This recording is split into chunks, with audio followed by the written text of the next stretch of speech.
Hi there, it's Erik. Let's talk Ed Research. And here with me today is Kimberly Noskes, who is in a course with me. We are engaged in a critical dialogue here about William Ury's books and the Frontline documentary on Michelle Rhee, who was the chancellor of the Washington, D.C. schools for, I guess, 2 years, back Yes. in starting in 2007. And they did a story on her.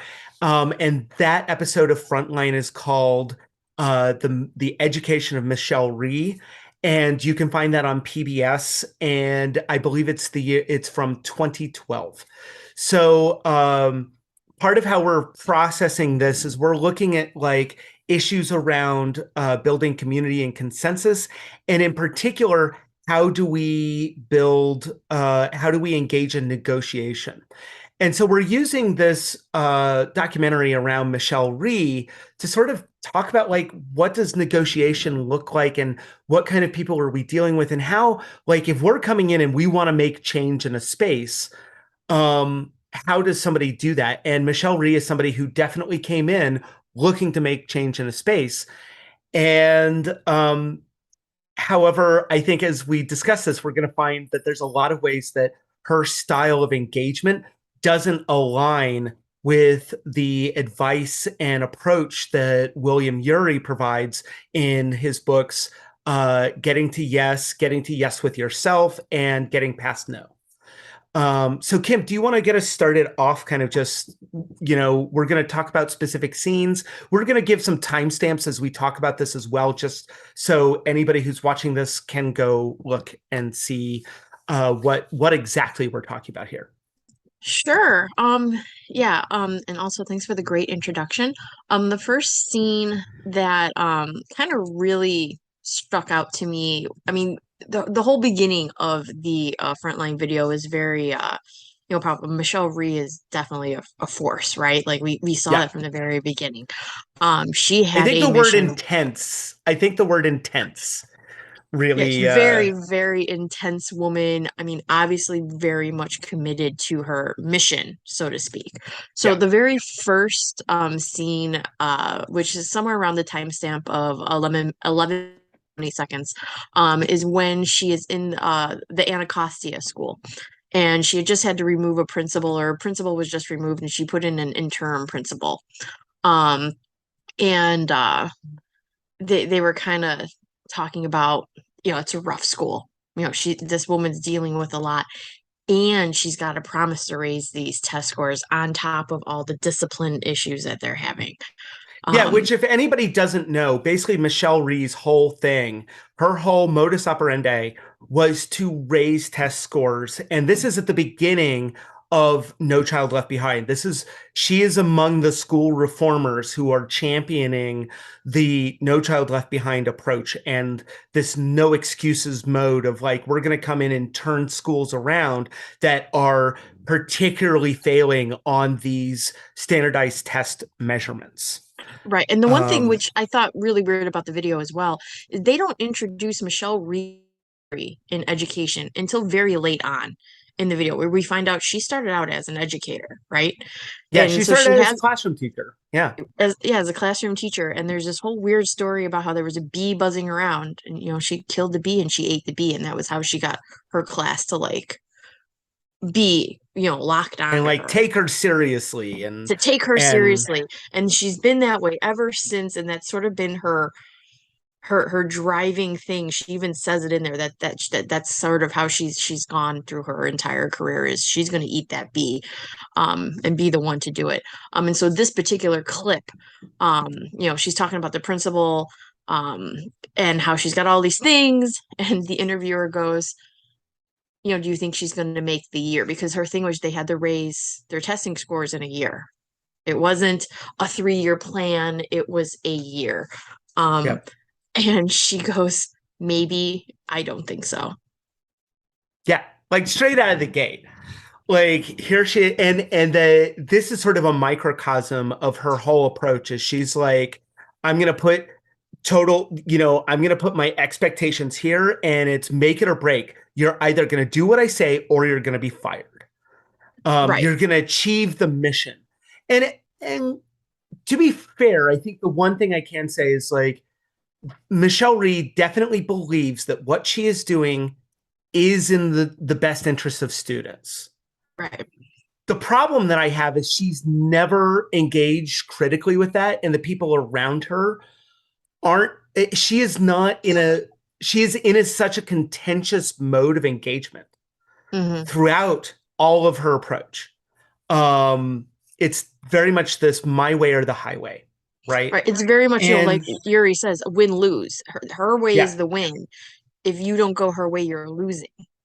well, and Ury talks a lot about how we have to, as negotiators, listen with empathy, Right. right?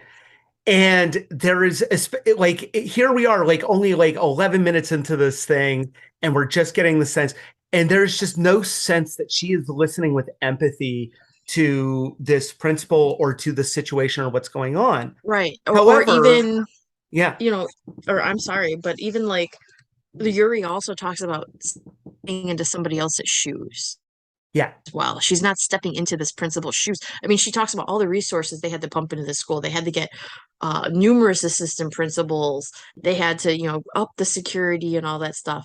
And so she's saying all these things, but she's not listening with empathy. She's not stepping into somebody else's shoes. Well, and she's also not talking about what I find interesting is her modus operandi is all about the kids to some Right. extent, in theory, but she never really talks about the kids or what is being done for and with them. Now, I Right. will say there is they do she did this they talk about at about 11:42, it's right after we visited Anacostia. Hmm. They have the scene where she took a whole media junket with her to this Hmm. warehouse where they had all of these school supplies that were apparently just sitting around and not being sent out and Right. not being distributed effectively. And clearly, like something had broken down in the system, and that is entirely fair. Like that is Right. entirely, but so much of that was about her establishing it. It became this linchpin of her establishing dominance, right? And to say, I'm right, these other people are wrong, Right. right? And particularly these administrators, these central office people.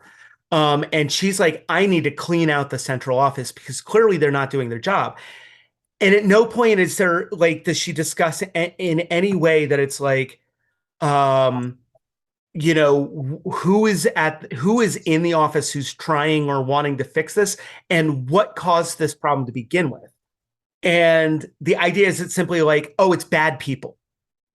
It's lazy workers. And it's this Right. incredibly like capitalist notion. Now, what I will say is that most of Yuri's books are focused on business and Right. on a very capitalist approach to like how we negotiate and how we engage in sort of economic tete-a-tete, Right. right? Exactly. It Um, very much is business oriented from what I can tell. yeah.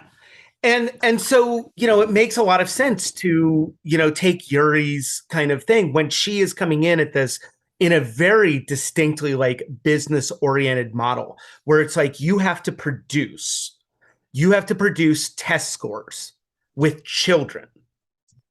And I just hold on, I just want to let that sink in for anybody who's watching this. Like you have to produce test scores Right.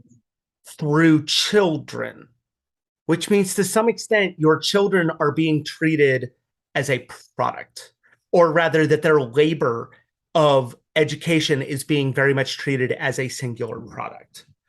Right. And I know that that's not really the focus of this particular conversation, but it's something that I can't help but touch on. Did you want to? So by the way, anybody who's watching this, we're in Chicago. I am in particularly.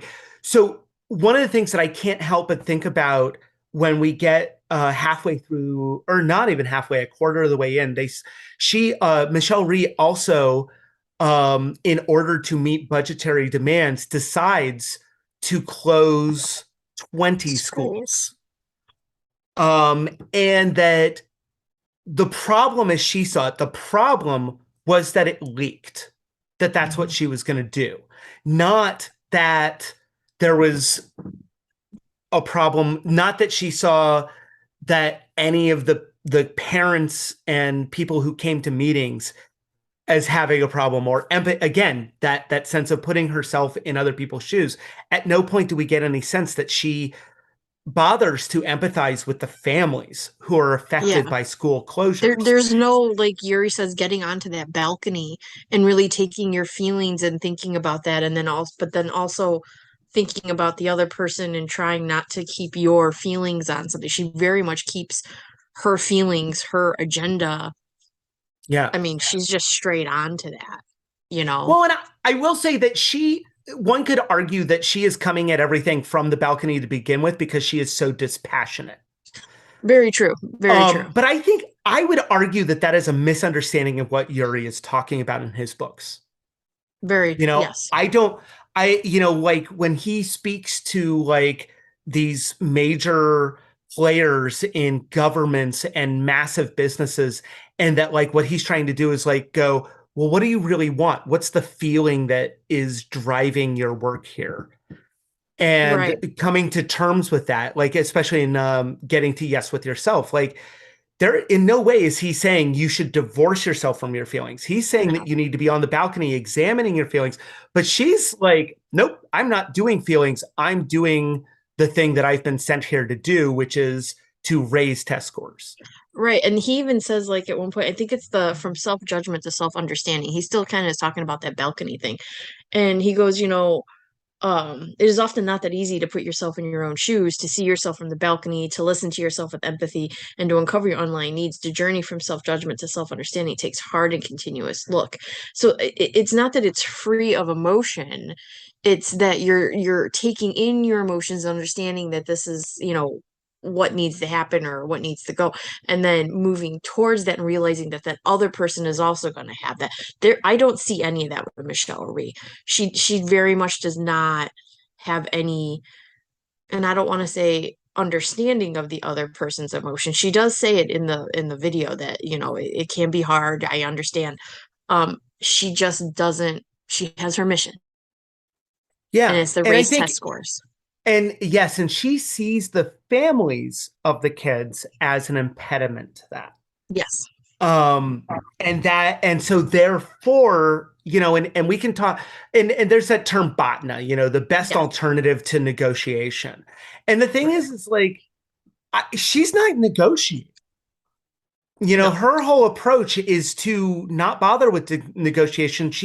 Her botna is already the thing, and so she's working from this position of power and from this position of control, Yeah. um in which she's just saying like this is what's going on, and that we're going to do it my way or the highway.